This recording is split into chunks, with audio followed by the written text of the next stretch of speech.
정치평론가 서영석과 김용민 PD의 정치 토크.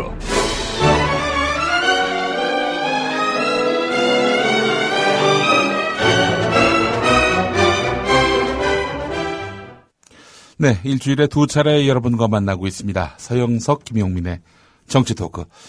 서영석 미디어 협동조합 이사 나와 계십니다. 안녕하십니까. 아주 아침, 점심, 저녁 아주 맹렬하게 여러분 앞에 서고 있습니다.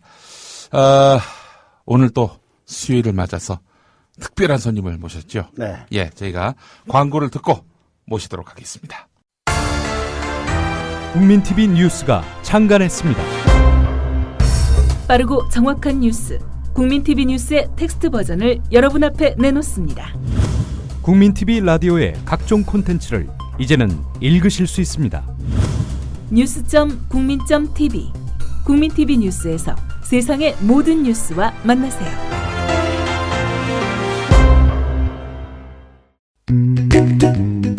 국민TV 라디오를 지지해주시는 방법. 팟빵 홈페이지에서 총 4가지를 클릭해주세요. 다운로드하기, 별점 주기, 구독하기, 댓글 달기. 기억하셨죠? 다운로드하기, 별점 주기, 구독하기, 댓글 달기. 더 좋은 방송을 위한 최고의 응원. 다운로드하기, 별점 주기, 구독하기, 댓글 달기.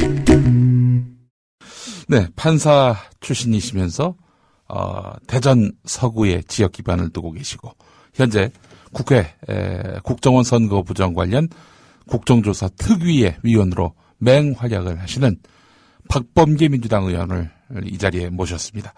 어서 오십시오. 네, 반갑습니다. 박범계입니다. 가지고 가야 된다. 예. 사람이 두 사람밖에 없으니까. 예. 자, 우리 박범계 의원님이 그동안 이 여러 가지로 많은 그 성과를 내셨습니다. 우선 기본적으로 권영세 녹취 파일 이거를 세상에 들춰내서 이 뭐 단순한 댓글 정도가 아니라 이 아주 뿌리가 깊은 선거 부정이었구나라는 것들을 입증하셨는데, 물론 이제 본인들은 이제 부정을 하고 있어요. 부인을 하고 있고. 자, 그래서 오늘 또 그 이야기를 비롯해서 새누리당이 온갖 수단 방법을 가리지 않고 회방하고 있는 국정조사, 이 사안에 대해서 한번 깊이 있게 이야기를 나눠보도록 하겠습니다. 박범계 의원님 바쁘시죠? 네, 매우 바쁩니다. 네. 바쁜 중에 또 지금 또 한가하게 되셔가지고 이게 참 마음을 놓을 수는 없는 상황이고 말이죠. 예. 국정조사는 어디까지 왔습니까? 오늘 이제 여야 간사 간에 합의를 했거든요. 예. 그래서 증인 신문을 8월 14일 그리고 19일 그리고 21일 이 3일에 걸쳐서 하기로 합의했고요. 예. 그 중에서 원판, 원판. 네, 원세훈, 김용판 이 두 사람은 8월 14일 날 부른다, 세운다. 만약에 안 나오면 여야 이제 원내 수석끼리 합의인데요. 예. 안 나오면 동행명령장을 발부한다. 그리고 고발한다. 이렇게 합의가 됐고요. 예. 그 다음에 이제 추가적인 역시 김용판의 배우로 12월 16일에 그 선거 허위 수사 결과를 발표하게 했던 예. 그 김용판 서울청장의 배우로 주목받고 있는 국정원의 박원동 국익전략국장 이 사람도 증인으로 지금 채택 합의가 됐습니다. 이제 마지막 하이라이트는 원판 김새, 예, 김무성 현 의원과 권영세 주중대사인데 예. 합의문에는 미합의된 증인에 대해서는 계속 협의한다. 이렇게 돼 있고 대체로 이게 합의가 되면 8월 21일 마지막 날에 증인으로 세운다. 이런 정도까지는 좀 돼 있는 것 같습니다. 그러니까 한 일주일 이제 늘어난 거네요. 보니까 국정조사 8일 기간이. 늘어났죠? 8일 늘어났습니다. 예. 예. 휴가 갔다 온 것만큼은 딱 붙였구만. 자, 이제 우선 첫 질문은 권영세 파일을 2차 녹취록을 공개를 했지 않습니까? 예. 그래서 2차 녹취록에서 이제 주목받는 것은 결국은 마사지를 했다는 뉘앙스의 이제 발언이 나오는 거거든요. 네네. 이게 이제 이런 그 부분에 대해서 뭐 저희 새누리당은 펄쩍 뛰고 있기는 한데, 네네. 자 이거를 확실하게 반격하는 방법은 녹음 파일을 공개하는 거 아닙니까? 네, 네. 근데 그게 법적으로 무슨 문제가 있어서 그런 겁니까? 아니면은 전략적인 겁니까? 꼭 그렇지는 않고요. 네. 법적인 문제는 전혀 없습니다. 제가 명색이 판사 출신인데 네. 더군다나 법무비서관까지 하셨죠. 예. 뭐 제가 책 잡힐 일을 할 수는 없고요. 네. 이거는 뭐 문제가 없는 겁니다. 법리적인 문제도 다 검토를 했고 네. 다만 저 스스로 뭐 일종의 금도랄까, 네. 뭐 일종의 자제, 네. 뭐 그런 차원에서 뭐 같이 정치하는 분들 아니겠습니까? 예. 그런 차원에서 제가 이분들을 무슨 해치기 위해서 개인적인 사감이 있어서 하는 것은 아니고, 정말 이분들이 소속돼 있는 새누리당이 지난 대선에서 또 집권 후에도 지금까지 어떤 특정한 정치적 목적을 갖고 있는 시나리오, 이제 권 대사가 얘기하신 그 컨틴전시 플랜, 네. 어떤 비상계획하에 집권을 하고 그 시나리오대로 집권 이후에도 NLL 대화록을 활용했다라는 이것은 도저히 있을 수가 없는 거다. 저는 이거는 댓글 사건, 국정원 댓글 사건보다 더 심각한 문제라고 보거든요. 심각한 문제죠. 그런 차원에서 제가 이제 한 거기 때문에 예. 뭐 저는 그냥 들리는 대로 얘기한 겁니다. 아니, 그러니까 뭐- 요약하면은 이게 녹음 파일은 갖고 있고 녹음 파일이 없으면 녹취록이 나올 수가 없으니까 물론입니다. 예. 녹음 파일은 있고 그 취득 과정도 합법적이고 그걸 밝히는 것도 합법적이지만은 권영세 주중대사도 결국 정치권에 있는 쉽게 얘기해서 정치인이라는 점에서는 같은 예. 사람들인데 그 사람을 마치 범죄인처럼 그런 걸 갖다가 확 까는 것이 도의적으로 좀 아니라고 보기 때문에 안 하고 있는 것 뿐이지 네. 다른 이유가 있는 건 아니다. 그런 그렇습니다. 얘기 아닙니까? 예. 아니, 사실은 뭐 박범계 의원께서 공개하셨던 그 녹취 내용을 놓고 새누리당에서 아니 그런 내용 없다고 그런 말 한 적 없다고 이렇게 나오진 않아요 지금. 네, 그렇습니다. 예. 네, 거의 다 인정하는데 일이죠. 이제 취지는 그렇지 않다. 뭐 이런 식으로 이제 피하고 있는데 근데 문제는 뭐냐면은 도대체 그 컨틴전시 플랜이 무엇인가? 우리에게 공개된 내용은 뭐 박지원 의원을 통해서 나온 얘기는 뭐 영구 집권을 노리는 뭐 개헌 얘기도 나오고 있고 그래서 구체적인 내용이 무엇인지 이게 사실은 저희가 가장 궁금한 내용들이거든요. 네네. 뭐 자민당식 영구 집권을 획책하기 위한 그런 의도가 담겨 있는 것인지부터 아니, 시작해서 저도 말이죠. 궁금해요. 뭐냐면은 이제 1991년이었나? 그때 제가 한참 기자 생활하고 있을 때인데 3당 합당이 있기 전에 네네. 민자당이 출범하기 전에 네. 뭔가 소문이 확 그때 나돌았었어요. 무슨 소문이냐면은 뭔가 이 노태우가 상황을 반전시키기 위해서 결정적인 뭔가를 하고 있다. 네. 이런 정도의 사전 정보는 있었거든요. 그게 뭔지는 몰랐지만은 그게 어느 날 3당 합당으로 툭 튀어나왔단 말이에요. 예. 그게 노태우의 컨틴전시 플랜은 예. 3당 합당이었던 이게 거죠. 뭐 일본식 자민당 영구 집권 그렇죠. 획책을 위한 근데 이제 지금 여의도에서 이런저런 이야기들이 많이 떠들고 있는데 뭐 저도 그걸 갖다 구체적으로 증거도 없이 공개를 할 수는 없지만은 그때 분위기하고 좀 비슷한 징후들은 보여요. 네. 예를 들어서 홍문종 사무총장이 20년 집권. 예, 뭐 최소한 20년 집권 더 해야 된다. 예. 이런 것들이 그냥 나오는 얘기는 아니거든요. 네. 강창희 국회의장이 또 내년까지는 헌법을 개정해야 된다. 개헌 이야기야.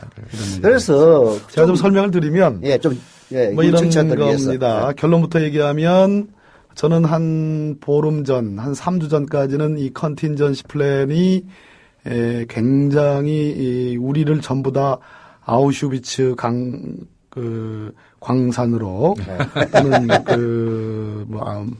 또 이북에 있는 그 아오지 탄광으로 아우슈비츠는 수용소. 예, 수용소로 예. 다 끌고 들어가는 그런 비상계획이 아니냐. 예. 그래서 겁을 엄청 먹었었습니다. 아, 그래요? 예, 그런데 결론적으로 말씀드리면 예. 이 촛불에 나오는 우리 국민들의 수준과 규모 예. 더 나가서 이 컨틴전시 플랜을 계획했던 사람들이 두 가지 오판을 했다. 오판. 네, 오판이 있었기 때문에 결과적으로는 이거대로 진행되지 않을 것이다라는 최근에 확신을 썼습니다. 그래서 국민 여러분 너무 겁먹지 마시고요.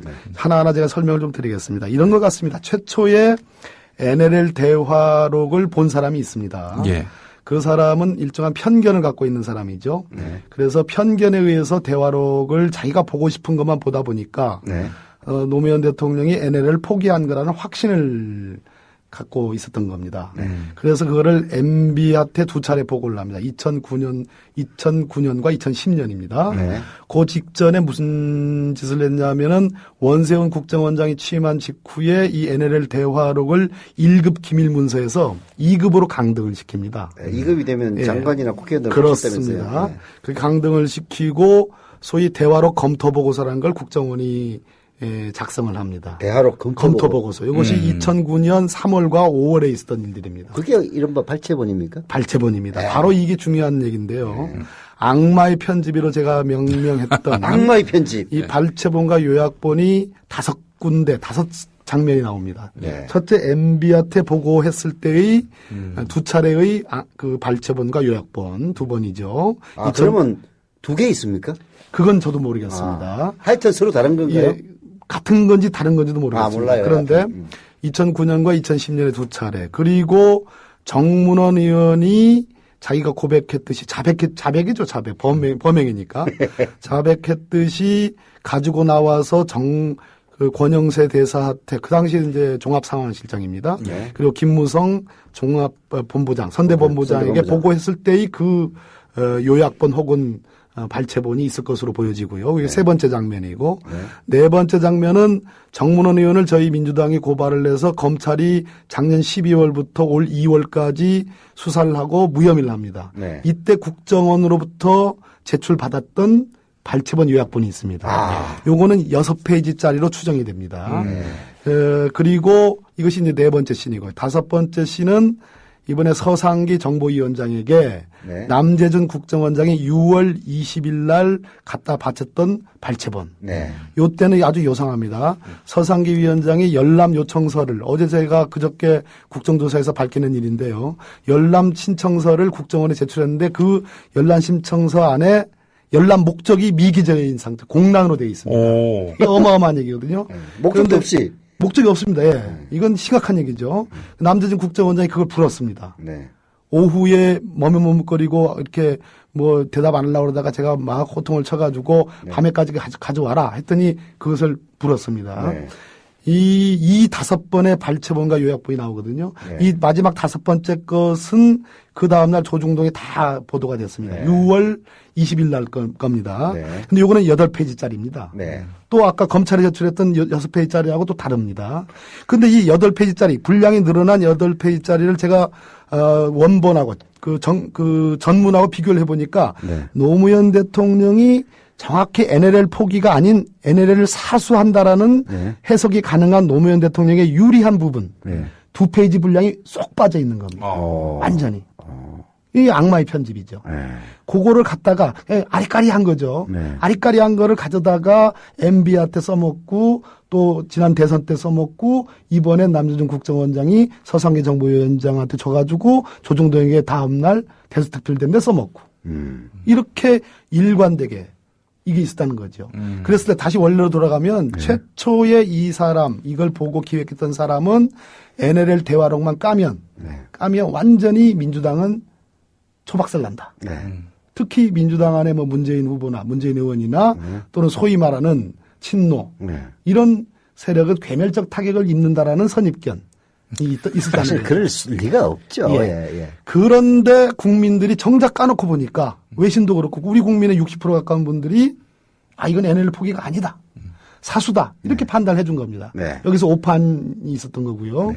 두 번째는 어제 박근혜 대통령께서 또 느닷없이 또 사초를 뭐 실종을 말씀을 하시면서 이건 전대미문의 사건이고 국기와 관련된 것이고 역사 지우기다. 이렇게 얘기를 하셨거든요. 예. 여기에 오판 2개가 있습니다.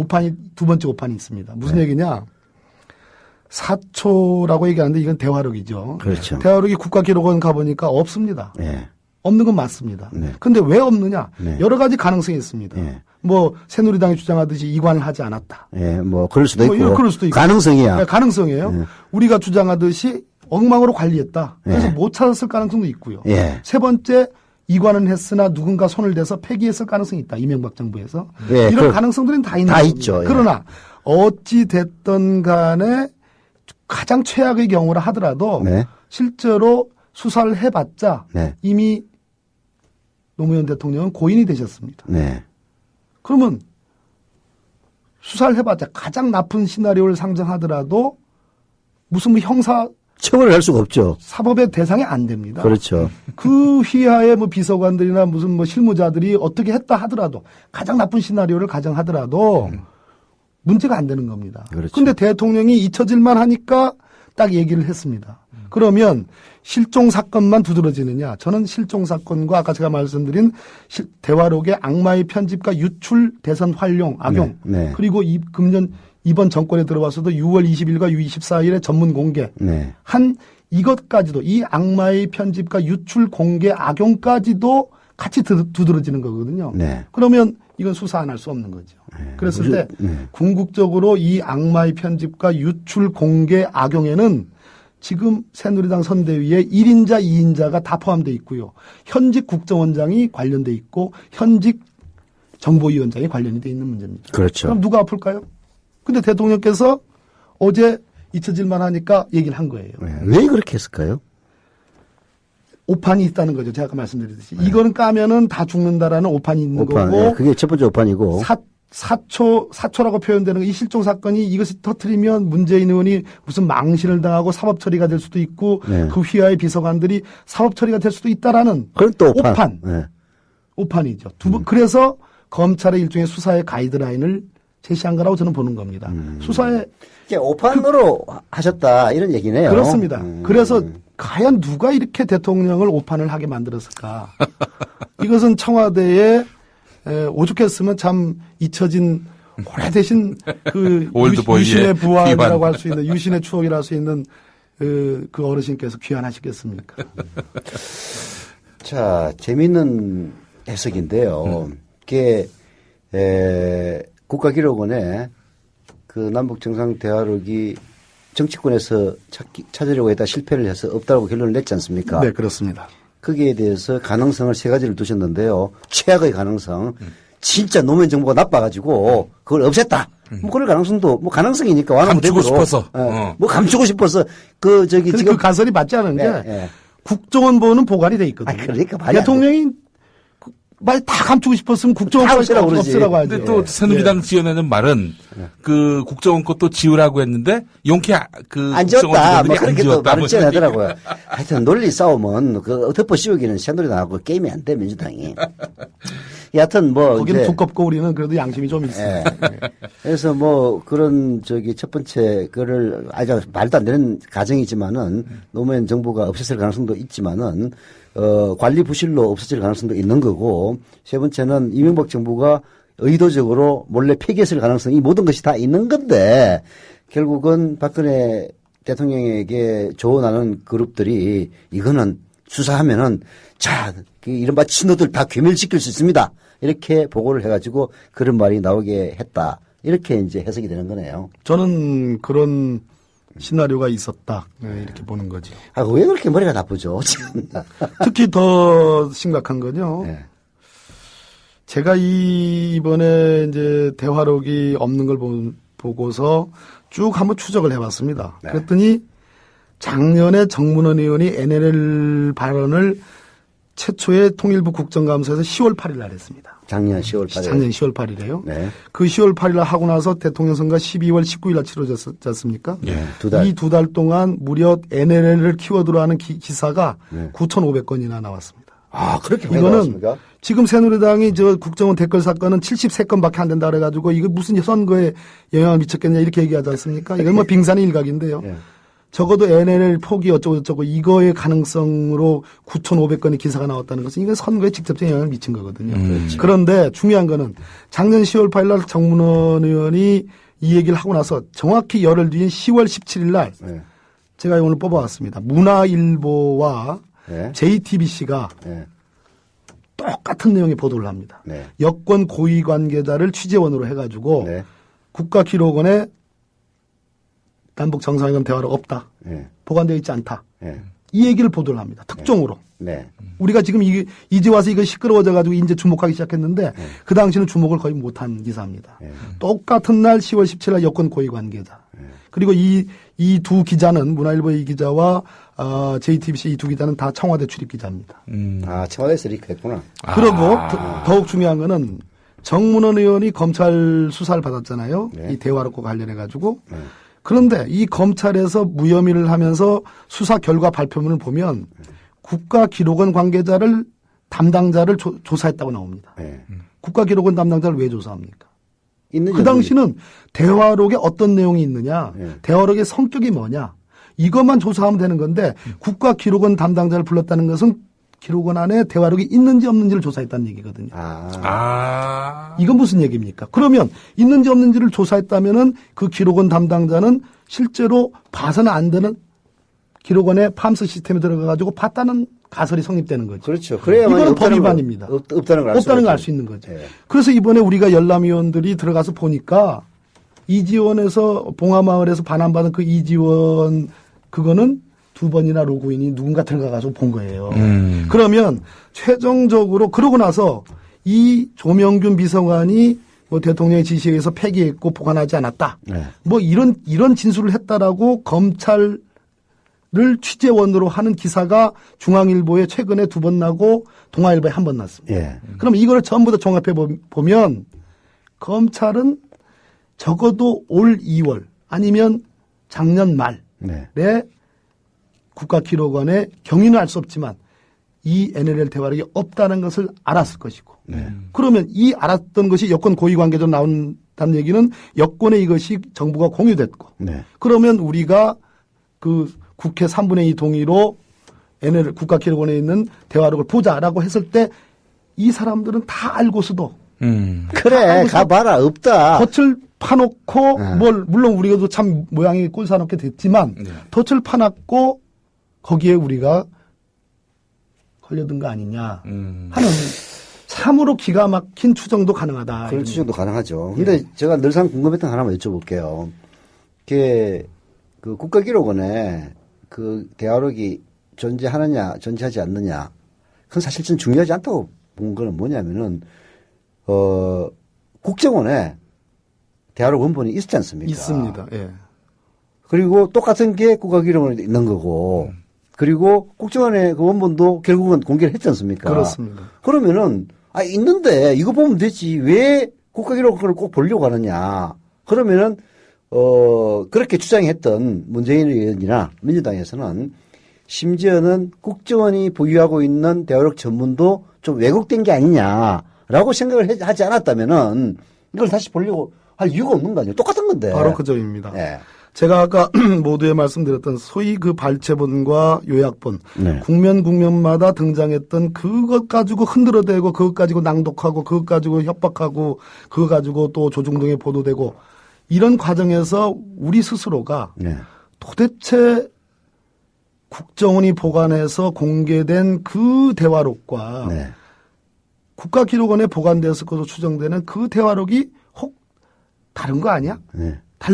국정원에서 혹시 뭐 손댄 거 아니야? 네. 뭐 또는 뭐 편집을 한 거 아니야? 네. 전문 자체도 네. 뭐 이러한 의문이 우리가 공개적으로 얘기는 하지 않았지만 그런 의문들이 있었죠. 그것도 하나 일조를 한 건 맞죠. 그렇다면은 또 더욱 중요한 거는 예. 우리 뭐 서영석 기자님의 궁금증에 제가 답을 하는 차원에서 그런 의문이 있었지만 제일 중요한 거는 네. 불법적으로 즉 남재준 국정원장에 의해서 2차례 까여진 것이 네. 저희들은 그것은 대통령 기록물법 위반이고 공공기록물법 위반으로 보거든요. 네. 그래서 법 소정의 절차를 밟아가지고 제대로 정식으로 보자라는 그런 측면도 상당히 있었던 겁니다. 이제 제가 그 여쭤보는 거는 이제 청취자들도 그런 질문을 종종 하기 때문에 이제 여쭤본 거고요. 네네. 그 이유는 국정원본과 국가기록원본이 혹시라도 국정원이 또 마사지를 해가지고 원본마저 그럴 가능성도 1% 배제할 수 없기 때문에 한번 보자 그런 취지도 있고 또 방금 말씀하셨다시피 그렇게 무단히 공개하는 것보다도 절차를 밟아서 국가기록원 것을 열람해서 보자 이제 그런 취지라고 설명했는데 네, 그렇습니다. 그건 이해를 했고요. 네네. 자 그렇다면은 거기서 이제 한 걸음 더 나가서 제 추리를 말씀드리면은 국정원에서 남재준이가 공개한 대화록 전문이 실제로 마사지 될 가능성이 있다면은 그 마사지가 됐느냐 되지 않았느냐는 국가기록원의 원본을 열람함으로써 드러나는 것 아닙니까? 그렇습니다. 예. 만약에 그렇다면은 그거에 들통나는 것이 겁이 나가지고 없앴을 수도 있다. 저는 그렇죠. 네, 네. 그런, 뭐 그런 저는 생각도 드네. 예. 국정원에 보관 중인 그 전문이 마사지 됐을 가능성은 극히 적다고 봅니다. 네. 뭐 결론적으로는. 왜 이제 제가 그러냐면은 저도 그렇게 생각해요. 아무리 간땡이가 부어도 그렇지. 예, 그건 뭐, 그게 국가 1급 비밀을 자기들 손을 댔겠느냐. 제가 문제시 삼는 거는 네. 6페이지짜리, 8페이지짜리 정말 자기들한테 유리하다고 보여지는 부분만 빼가지고 요약하고 편집하고 또 그 중에는 무슨 김정일 위원장한테 위원장님이라고 노 대통령께서 호칭을 했다지. 이거 다 거짓말이거든요. 다 거짓말이죠. 또 전은과 나는은 다르지 않습니까? 예. 노무현 대통령은 나는이라고 분명히 했는데 그걸 전은으로 표현한다든지 이런 것들이 이제 문제라는 거죠. 아니, 이제 이게 전반적으로 앞뒤가 안 맞는 부분이 많이 있는 게 제가 계속 말씀을 드릴게요. 자, 이제 그게 진짜 남재준이 미친 X도 아니고 그 전에 있었던 원세훈이죠. 남재준 원장이 마사지 했을 리는 없지. 했다면 원세훈 쪽에서 했겠죠. 그죠? 원세훈이도 사실 미친놈도 아닌 바에야는 그렇게 할 일은 저는 없다고 봐요. 보는데 그러면 안 맞는 게 딱 하나 있어요. 네네. 뭐가 안 맞는 게 있느냐. 발췌록만 내놓으면은 사실 노무현 대통령이 진실로 어떤 얘기를 하셨는지 알 수가 없단 말이에요. 이게 마사지를 했다는 것을 우리가 알게 된 것은 국가정보의 남재준 원장이 전문을 밝히기 때문에 이걸 대조해 보니까 아니더라가 나온 것 아닙니까? 그런데 그럼 남재준 IQ가 2자리도 아니고 전문을 밝히면은 이 발췌본이 마사지가 돼가지고 사실은 노무현 대통령을 음해하기 위해서 뭔가 손을 본 왜곡 조작본이라는 게 빤히 드러날 걸 알면서도 왜 국정원이 갖고 있는 대화록 원본을 깎겠냐 이거죠.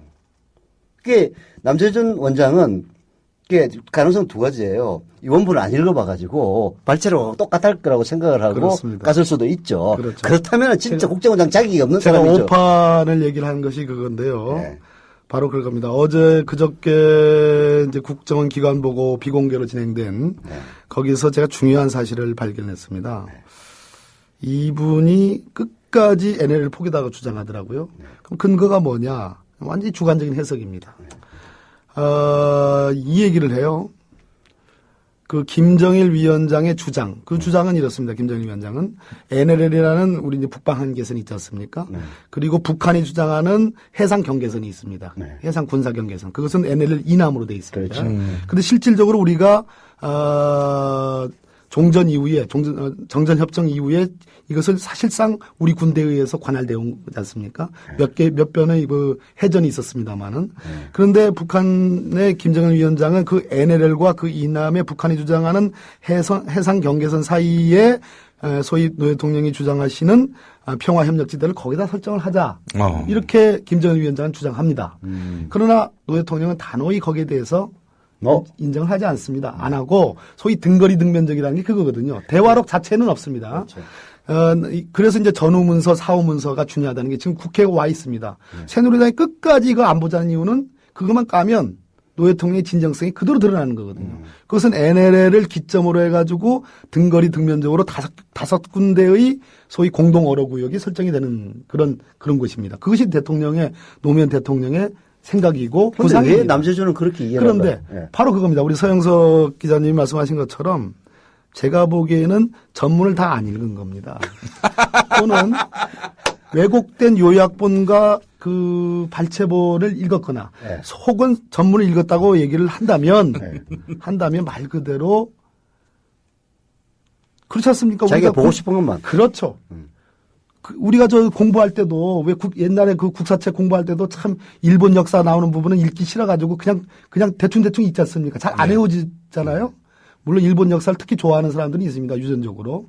근데 저 같은 경우는 일본 역사 안 좋아해가지고 읽기는 읽지만 머릿속에 안 남습니다. 안 외워져요. 좋아하는 사람 한 명 압니다. 예, 알죠? 예. 스키야마 아키히로. 그래서 그런 식으로 전문을 받더라도 자기가 필요한 것만 주목해서 받기 때문에 이미 그거는 그렇게 왜곡될 수 있을 가능성이 높다. 진짜 저는 그게 가장 미스터리였어요. 그게 전문을 안 까면은 사실 이제 민주당으로서는 매우 입장이 곤란해집니다. 왜냐하면은 국정원에서 발췌본만 딱 내놔가지고 이게 노무현 대통령이 얘기한 거다. 이거 봐라. 이거 보고 굴종을 넣겠다는 둥, 분노에 울부짖었다는 둥. 누구지? 울부짖은 사람? 김무성인가? 그 서상기가 그런 말. 서상인가요? 여하튼. 아, 울부짖은 사람이 김무성이. 작년 12월 17일. 굴욕감은 서상기. 그러니까 굴종 때문에 나 참, 하여튼 저 국정원의 발췌본만 봤으면은. 근데 이게 다 들통이 난 게 바로 전문을 까는 바람에 전문이 굉장히 방대하잖아요. 103쪽. 그러니까 그 사람들도 설마 이 발췌본이 전문가 마사지를 했으랴. 이렇게 생각을 다를 한 리 거야. 있겠는가 이렇게 생각을 하고 내놨는데 보니까 근데 달라. 까보니까 이게 대조를 해보니까 전문 대조를 이렇게 마사지가 된 거거든. 그래서 저는 참 한심한 인간들이다. 한심한 이게 인간들이야. 박근혜 정부 입장에서는요, 안 까는 게 최고였어요. 이건 국가기록이라서 깔 수 없다. 그리고 보고 싶으면 국가기록원 가서 봐라. 했는데 국가기록원 가니까 그것도 없어. 그렇게 되면은 발췌본이 진실로 되는 거예요. 그러면은 진짜 입장 곤란했을 거거든요. 근데 전문을 갔단 말이에요. 그래서 나는 도대체 뭐 하자는 수작이야. 아니, 그럼 전문의 내용을 읽어보지도 않고 갔단 말이야? 그러면 진짜 국정원장 자격이 없는 거죠. 최소한 국가 보위는 그냥 박근혜 보위도 제대로 못한 것 아닙니까? 진짜 참. 근데 아직도 그 답은 안 나오네요. 그래서는. 그러면은, 유일한 답은 그거죠. 그래서 제가 아까 여쭤봤는데. 그래서 제가 오판 얘기를 하는 겁니다. 최초의 기획자의 그 오판이 이명박 대통령을 포함해서 이명박 정권의 핵심 실세들이든 현 정권의 핵심 실세들이든 거의 비슷비슷한 인적인 요소 아니겠습니까? 이분들 사이에 김무성 의원이 그랬잖아요. 그 작년에 대선 때 입수해서 봤다. 그리고 선대위에서 이걸 공유했다고 얘기했거든요. 이분들 사이에 그런 최초의 기획자가 가졌던 그 오판이 완전히 공유가 되고 그것이 기정사실로 굳어지면서 이 사고 체계의 어떤 관념의 유연성이라는 게 전혀 없는 분들이기 때문에 그냥 고한 겁니다. 그냥 뭐 먹어도 고. 심지어 대통령께서 어제 사초 얘기한 것도 그러한 프레임 속에서 나온 것이다. 그런데 그거는 두고두고 후회하실 말씀이다. 저는 그렇게 보는 겁니다. 그렇죠. 상식적으로 생각을 해도 지금 온갖 비웃음을 다 사고 있지 않습니까? 아니, 그런, 국기를 문란시키는 일은 국정원의 불법 대선 개입이 국기를 문란시키는 일이지. 사실 사초가 인멸되는 게 그게 노무현 대통령이 시켜서 한 것인지 아니면 이명박이가 그냥, 없애 한 건지 아무도 모르는 사실 아니에요. 그렇습니다. 예. 참나. 아유, 어떻게 저런 수준의 집권을 했는지 진짜 민주당 반성해야 됩니다. 근데 그 컨틴전시 플랜에서 네네. 개헌 이야기가 나왔다는 건 뭡니까? 현재 우리 박지원 전 원내대표께서 예. 방송에 나가서 하신 말씀인데요. 예. 대화록 자체에 그 녹취록 자체에 있는 내용은 아닙니다. 아니고. 그 녹취록 저희들이 찾지는 못했습니다. 이게 안 들리는 부분도 꽤 많아가지고요. 네. 그 국정원에 좀 맡기지 그랬어요. 전문가라면서요. 근데 믿을 수가 있어요. 농담이고, 계속하십시오. 현저히 능력이 저하되어 있는 국정원이기 때문에. 아까도 도대체 이 사람들이 더 정신이 있는 사람들. 그렇죠, 말이에요. 그건 진짜 미스터리 아닙니까? 믿을 수가 없고요. 사설 기관에 맡겨야 되는데.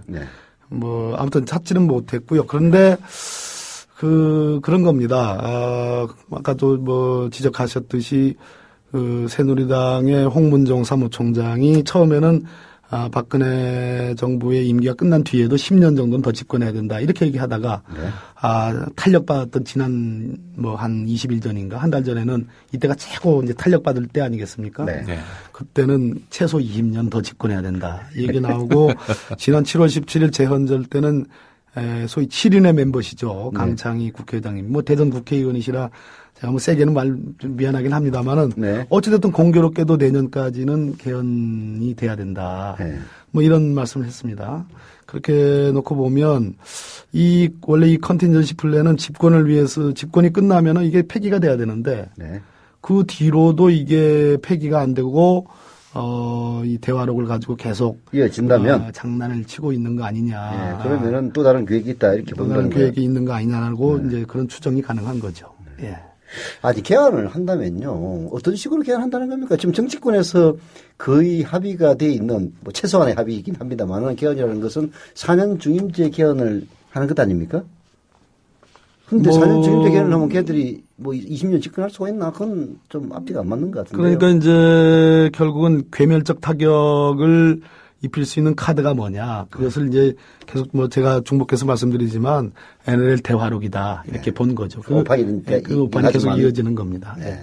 여기서 제가 한 가지 더 말씀드리면 남재준 국정원장 엊그저께 이제 국정조사를 하면서 이런 부분이 있습니다. 제가 그 서상기 정보위원장이 열람 요청을 했을 때 국정원에 내놓은 게 지금 공란으로 돼 있지 않습니까? 네. 목적을. 예, 목적이. 근데 공공기록물관리법에 의하면 열람 목적 외 용도 사용 금지 규정이 있습니다. 열람 목적 외. 예, 용도 다른 용도로 절대 사용해서는 안 된다. 그거 위반하면 그 징역형입니다. 징역형. 그런데 목적조차도 없습니다. 기재가 안 돼 있습니다. 이거는 완전 백지위임이거든요. 심각한 거죠. 근데 더 중요한 거는 이번에 전문 공개를 어떻게 했냐면요. 지금 김대중 대통령과 북한의 김정일 위원장 사이에 6.15 남북 정상회담 했지 않습니까? 1차. 했죠. 예. 이 정상회담 대화록 여전히 2급 비밀로 여전히 남겨져 있습니다. 2급 비밀입니까? 예. 그것도? 네. 예, 남겨져 있습니다. 네. 그대로 비밀로 남겨져 있습니다. 네. 그런데 이 1급에서 2급으로 낮춰진 거거든요. 그러면 이게 정상회담 대화록 전체를 다 1급에서 2급으로 다 낮춰버렸네요. 노무현 대통령 것만 그런 게 아니고. 이것이 이제 정확한 진상은 모르겠습니다. 제가 알기로는 2급 기록물로 지금 남겨져 있는데. 그러면 그런 거죠. 예. 예. 그런데 예. 이명박 대통령 시절인 2009년 제가 아까 말씀드렸던 3월에 이 노무현 대통령의 정상회담 대화록이 1급에서 2급으로 강등이 됩니다. 그랬을 때 1급에서 2급으로 강등됐을 때 절차를 어떻게 밟았느냐. 내부적으로. 네. 기밀 등급을 낮췄을 때 그 국정원이 무슨 뭐 위원회 같은 걸 열었지 않았겠습니까? 그렇죠. 절차를 지켜서 저는 그때는 절차를 지켜가지고 기밀 등급을 낮췄다고 보거든요. 네. 그런데 이번에 이 2급에서 무려 원래는 기밀은 그 보안 업무 규정에 의하면 1급, 2급, 3급까지 있습니다. 네. 그리고 기밀 등급을 낮출 때는 한 단계씩 낮춰라. 과소. 최소한도로 낮추라는 그런 보안 업무 규정상의 규정이 있습니다. 네. 그런데 3급으로 낮춘 게 아니고 완전히 기밀 등급을 해제해버렸습니다. 네. 일반 문서를 해버렸습니다. 그래서 제가 물어봤습니다. 이거 무슨 절차에 의해서 했느냐. 네. 물어보니까 남준 국정원장이 대답하기를 무슨 위원회를 열었다. 무슨 보안심사위원회를 열었다고 얘기를 하고 있습니다. 네. 그럼 보안심사위원회를 누가 어떻게 구성되어 있고 어떻게 회의를 해가지고 이거를 공개한 거냐 물어보니까 어버버버해요. 뭐 실무 수준에서 회의를 개최했는데 최종적으로는 자기가 직권으로 해제했다 이렇게 얘기를 해요. 그러면 이것이 적법하다면 보안심사위원회를 열어가지고 기밀 등급을 해제한 것이 적법하다면 이건 자랑할 만한 일이거든요. 그렇죠. 자기의 불법을 오히려 커버해 줄 수 있는 요소거든요. 그런데 네. 내용을 못 밝히겠다는 겁니다. 그러면 한다는 거는 없다는 얘기죠. 뭐. 그럼 엿장수 위원회일 가능성이 높다. 실제로 위원회를 안 열었을 가능성도 있다라는 그렇죠. 얘기입니다. 예. 예. 밝히지 못하는 거죠. 그러면 이것도 심각한 거다. 그러면 2009년에 그 3월 달에 1급에서 2급으로 낮췄을 때 그때 어떤 절차를 밟았느냐. 그리고 이번에 2급에서 일반 문서로 강등했을 때 어떤 절차를 밟았느냐. 요 두 가지만 비교하면 꼼짝마죠. 그렇죠. 꼼짝마죠. 아마도 2009년도에 비밀을 1급에서 2급으로 낮출 때는 최소한의 절차는 좀 지켰을 거라고 봐요. 지켰을 거라고 왜냐하면 봅니다. 공무원들이라는 게 그런 절차 없이 나중에 이제 들통나면은 자기들 이제 다친다는 거 싫어하기 때문에 잘 아시지 않습니까? 분명히 지켰을 거라고 보거든요. 근데 이번에는 워낙 급히하는 바람에.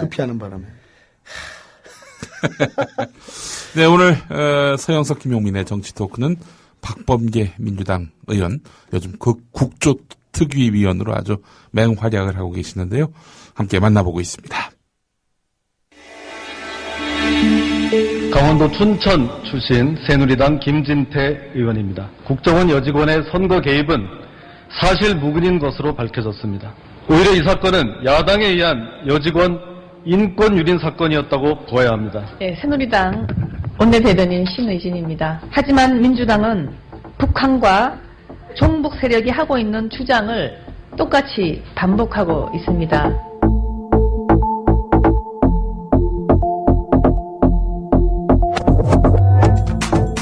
공정한 방송이 있다면 국정원 선거 개입의 진실을 바로 알리고 꾸짖을 것입니다. 국민TV는 이래서 필요합니다. 미디어 협동조합 조합원이 되주십시오. 국민TV 홈페이지에서 가입하실 수 있습니다.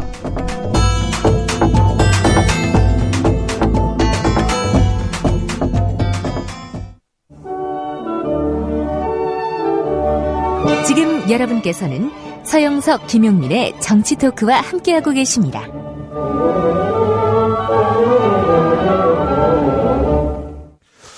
자, 국정조사가 이제 일주일 정도 더 늘어나게 됐는데 8일이 이제 늘어나게 된 건데 자, 8일 동안에 최소한 원판은 나온단 말이죠. 원판은 일단 볼 수 있는 겁니까? 확실하게? 글쎄요, 이번 동행명령을 발부하기로 예. 돼 있고 안 나오면 고발한다고 돼 있는데 원세훈 이분은 안 나올 이미 가능성이. 대립범이 아니겠습니까? 예, 그렇죠. 더군다나 개인 비리로 구속까지 돼 있으니까 뭐 제명이 하나 더 추가되는 거에 겁을 안 낼 것 같고. 예. 그렇지만 또 일설에 의하면 여권이 워낙 지금 약속을 해놓고 안 나오면 국민들이 아니 그 대통령이 나가라 하면 나갈 수 있는데 안 나온다는 거는 결국은 못 나가게 한 거 아니냐. 예. 약속은 민주당한테 나가게 해주겠다. 해놓고. 노력하겠다. 해놓고. 정치적 노력하겠다 해놓고 실제로 못 나오게 한 거 아니냐. 예. 그런 비난 가능성이 크니까 네. 나가게 할 가능성도 있다라는 설도 최근에 있습니다. 그런데 아닌 김용판은 지금 전면 부인하고 있거든요. 그리고 구속도 안 돼 있고. 그래서 여기에 플러스, 고발돼가지고, 국회 모독죄로 하나가 더 추가되면 완전히 이건 망하는 거기 때문에 김용판은 나올 가능성도 있다고 봅니다. 자, 이제 두 사람이 뭐 나온다고 치고요. 예. 그러면은 민주당에서는 뭘 그 사람들을 통해서 입증을 하고자 하는 겁니까? 이 원세훈 국정원장의 공소장에 보면 네. 지금 뭐 새누리당 의원들은 무슨 뭐 댓글이 73건 밖에 안 되고 이런 얘기를 합니다. 그래서 뭐 이것은 뭐 세 발에 피고 이거 가지고 무슨 선거 결과에 영향을 미쳤겠냐 이렇게 얘기를 하는데 저희들은 이건 빙산의 일각으로 얘기하는 거죠. 왜냐? 원세훈의 공소장에 보면 이미 2009년 2월에 원세훈 원장이 취임을 하면서 4년 동안 MB하고 임기를 마칩니다. 그런데 왜 이 심리전단을 확대 개편했느냐? 이 정확하게 2008년에 MB가 집권하자마자 생겼던 일이 올해 벌어진 일과 똑같은 일, 촛불, 광우병 소고기 촛불이 들불처럼 일어났습니다. 10만 명이 광화문 내거리를 채웠습니다. 그거 보고 놀래가지고 이래가지고는 안 되겠다. 그래가지고 심리전단을 확대했다는 거거든요. 이게 공소장에 들어있는 내용입니다. 공소장에 들어있는 네, 들어있습니다. 들어있고 그래서 뭘 하려고 그랬느냐. 그 국정원의 1차장, 2차장, 3차장 다 불러다가 그 지시를 합니다. 앞으로 심리전을 해야 된다. 댓글 해야 된다. 국민 홍보 강화해야 된다. 그러면 지금 기소되어 있는 것은 3차장 산하의 심리전단 댓글 건만 지금 기소되어 있습니다. 그런데 그렇죠. 공소장 안에 보면 1차장, 2차장 그 밑에 팀장회의, 부서장회의, 팀장회의, 자 1, 2, 3차장, 부서장회의, 팀장회의 이렇게 체계적으로 지시를 하달하고 거꾸로 이 하달된 지시가 팀별로 어떻게 이행이 됐는지 부서장에게 보고하도록 하고 부서장을 통해서 차장들에게 보고하도록 하고 차장들을 통해서 원장에게 보고를 하는 이 내용이 그대로 공소장에 있습니다. 그런데 이번에 밝혀진 내용은 3차장 산하의 심리전단 건만 밝혀진 겁니다. 그렇죠. 그래서 우리가 2차장 산하의 박원동 이런 사람들이 관여되어 있는 소위 반값 등록금 문건과 박원순 제한 문건을 고발을 한 겁니다. 그런데 이거를 국정원이 전면 부인하고 있거든요. 이것은 전혀 수사가 이루어지고 있지 않습니다. 이 부분에 대해서 따져 물어야 되는 거죠. 원세훈에 대해서는. 그런 거고요. 김용판은요? 김용판은 뭐 너무 많이 이제 국정조사를 통해서 많이 알려졌듯이 12월 16일 날 허위 수사 결과를 발표하게 하는 거 아니겠습니까? 이때는 이미 서울경찰청의 디지털 분석팀에 의해서 모든 게 다 복원됐습니다. 댓글이 나왔습니다. 박근혜 후보를 찍어야 되는 이유, 문재인을 어떻게 해가지고 나쁜 이미지를 심는 뭐 등등의 이런 댓글들이 나왔습니다. 이미. 그런데 그 배우가 누구냐. 김용판이 간 크게 일개 서울경찰청이 선거 결과를 좌지우지할 수 있는 이런 엄청난 짓을 저질렀다면은 뭔가 든든한 백이 있는 거 아니냐. 백그라운드가 있는 거 아니냐. 그것을 저희들은 국정원의 박원동 국장으로 보고 있고 이 김용판 박원동과 사이에 권영세 주중대사가 당시에 국회 정보위원장이었습니다. 원래 국회 정보위원장이었어요. 지난 18대 국회 때. 그리고 그 당시 정보위원장 시절에 국회를 파견 나와 있던 파견관이 이 박원동 국장입니다. 그리고 국회 정보위원장 권영세 대사가 할 때 이 박원동이가 수시로 국정원 기관 보고 같은 걸 할 때 그 국정원장과 함께 와서 배석을 했던 사람입니다. 예, 그리고 이 김용판, 권영세, 박원동 이 세 사람은 다 이 권영세 주중대사는 검사를 했는데도 불구하고 국정원에 파견 나간 경력이 있습니다. 네. 김용판은 경찰임에도 불구하고 국정원에서 근무한 경력이 있습니다. 네. 세 사람 다 국정원이라는 공통된 경력이 있습니다. 네. 그러니까 결국은 이런 것을 밝혀야 되는 거죠. 권영세가 정보위원장을 할 때 국정원에 연락관 비슷하게 왔던 박원동이를 잘 알게 됐고, 그리고 권영세, 김용판, 박원동은 다 국정원 근무 경력이 있어서 이번 그 12월 16일 날 이 은폐 왜곡 발표에도 요 세 사람의 커넥션에 의해서 일어났을 가능성이 높다. 일단 이렇게 보시는 거예요. 그런 개연성을 높게 보는 거죠. 그런데 김용판 뭐 전 서울경찰청장이 그래도 경찰 지방이지만은 경찰청장까지 하신 분인데 머리가 그렇게 완전 그 나쁘다고 볼 수는 없는 사람 아니에요, 그죠? 겨우 권영세 백 믿고 했겠어요? 자, 우리가 뭐 이제 추론인데요. 네. 이 김무성, 권영세 이분들은 또 무엇을 위해서 이렇게 열심히 했겠습니까? 결국은 박근혜가 대통령 되면은 이런 것들은 뭐 설사 조금 불법을 저지른다 손 다 치더라도 묻힌다. 네. 다 묻힌다. 그렇게 생각했기 때문에 한 거 아니겠습니까? 그걸 밝히셔야죠. 네, 우리 제가 말씀드린 게 바로 속으시면 안 됩니다. 이게 서영석 기자님을 이제 국조위원으로 이렇게 모셔야 되는데 이거 네. 한 가만 더 충고를 드린다면요. 예, 예. 아니 난 그걸 꼭 추궁했으면 하는 건데 아니 원세훈과 김용판이가 왜 그 일을 했느냐를 한번 물어보세요. 예. 무슨 목적으로 문재인 당선시키기 위해서 했냐고 한번 물어보세요. 그리고 이명박이 재선시키기 위해서 했냐고 한번 물어보세요. 그 목적이 뭐냐고. 박근혜 당선시키기 위해서 한 거 아니에요. 그걸 좀 저는 꼭 그 입을 통해서 얘기를 좀 들었으면 싶습니다. 아니 그거는 상식적으로 맞는 얘기 아닙니까? 매우 상식적인 얘기입니다. 네. 네. 아니 근데 이런 상식을 새누리당이 부인하고 있으니까 네. 아니 이거는 뭐 어떤 특정 정당을 지지하느냐 지지하지 않느냐의 문제를 떠나가지고 국정원은 그 예산을 뭐 거의 조 단위의 예산을 쓰는 국가기관 아닙니까? 1조 원으로 추정이 되죠. 예, 예. 국가기관이 특정한 후보를 당선시키기 위해서 그런 행동을 했다는 게 사실은 이 시민들을 분노케 해서 지금 이 더운 한여름에도 촛불을 들게 만드는 이유인데 그거를 집권당이라는 사람들이 부인하고 있으니까 그런 걸 잘못을 인정을 하고 자, 우린 다음에 안 그러겠다. 그러면은 사실 이게 문제가 커질 일은 아니에요. 사실 사람들도 아이고 박근혜 쫓아내야 하니까 징그러워. 이명박이도 쫓아내려고 그렇게 촛불 들어봤는데 결국은 5년 임기 채우고 갔잖아요.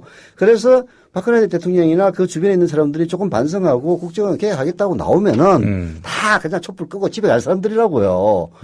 근데 그렇게 뻔뻔스럽게 나오니까 지금 이제 사람들이 분노하는 건데 그런 부분들을 좀 명확하게 사실 이런 세부적인 팩트는 뭐 검사도 아니고 국정조사 해가지고 어떻게 그렇습니다. 추궁하겠습니까? 아니 근데 사실은 네. 제가 참 궁금한 게 네.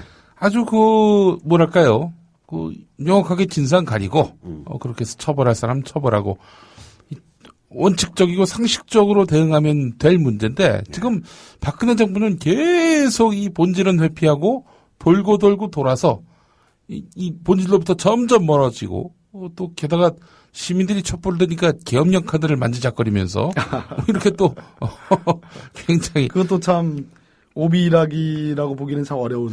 아니, 김재원 의원은 정말 친박 중에 친박이고. 글쎄 말입니다. 새누리당의 전략본부장이거든요. 지금 또 이 국정조사와 관련해서 새누리당 개헌법을 지금 손질을 하고 있단 말이에요. 급주지 않은 것도 아니고 말이죠. 이 새누리당 의원들이 지금 계속 이렇게 비협조적으로 나오고 있고 아주 어떻게든 그 본질을 가리려고 물타기, 본질 흐리기 온갖 수를 다 쓰고 있는 상황인데 네. 의원님 보시기에 예. 이게 뭔가 캥기는 게 있으니까 그런 거 아닌가? 바로 그거야. 이런 거 아니겠습니까? 뭐 또 이런 거죠. 더 크게 감추고 싶은 것이 있는데 네. 여기서 뭔가 진상이 알려지면은 그 다음 단계로 또 새로운 진실이 또 드러나게 되면은 이거는 정권을 유지할 수 없다. 이렇게 판단하기 때문에 저도 그런 의심을 초장부터 이렇게 말도 안 되는 지금 자, 복귀를 한번 해보죠. 예. 국정조사가 6월 19일 날 합의가 됐습니다. 네. 6월 19일 날. 예. 저가 자꾸 댓글 사건보다 더 전대미문의 국기문란 사건이라고 얘기하는 것이 이 대화록 유출건입니다. 네. 6월 19일 날 이 댓글 사건과 관련된 여야 간의 국정조사 합의가 된 다음 날 6월 20일 날 서상기 위원장한테 남진훈 국정원장이 1차장을 보내가지고 갖다 바친 게 그 악마의 편집본 8페이지짜리 요약 대화록입니다. 네. 그러고 나서 우리 서영석 기자님이 지금 지적했듯이 그것도 모자라가지고 우리로서는 다양스러운 면도 없지 않아 있습니다만 나흘 뒤에 전문을 공개합니다. 공개하죠. 네. 제가 아까 지금까지 쭉 말씀드린 절차를 다 위반해 가면서까지 네. 열람 목적도 기재하지 않고 법 위반을 감행하면서까지 무슨 뭐 상륙작전 피듯이 이렇게 한 겁니다. 그러면 그러고 나서 국정조사가 지지부진했습니다. 네. 합의가 안 됐습니다. 여야 간에. 지금 촛불 들고 나서 민주당이 장애로 가니까 그나마 이 정도 됐는데 그 최초의 국정조사가 꼬일 때 뭘로 꼬였느냐. 새누리당이 가장 강력하게 요구한 것이 NLL 대화록 부분은 얘기하지 말자. 유출 부분은 국정조사에서 얘기하지 말자라고 주장한 것이 가장 큰 요구였습니다. 네. 새누리당이. 여기에 문제의 본질이 있는 겁니다. 이 유출건은 그러고 나서 박근혜 대통령께서 어제 갑자기 실종권으로 또 이 관심을 돌리는. 글쎄 말이에요. 그 말씀 났습니다. 이거는 궁극적으로 국정조사의 댓글 사건 이것이 아니고 네.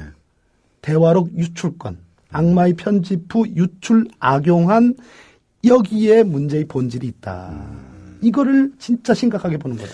네. 여기에 네. 김무성, 권영세 이 두 분이 직접적으로 관여가 돼 있습니다. 그거는 정문원 의원이 서울신문과 인터뷰에서 서울신문 오마이뉴스 등등의 권영세 대사한테 먼저 내가 보고했고 그다음에 김무성 본부장한테 내가 보고했다.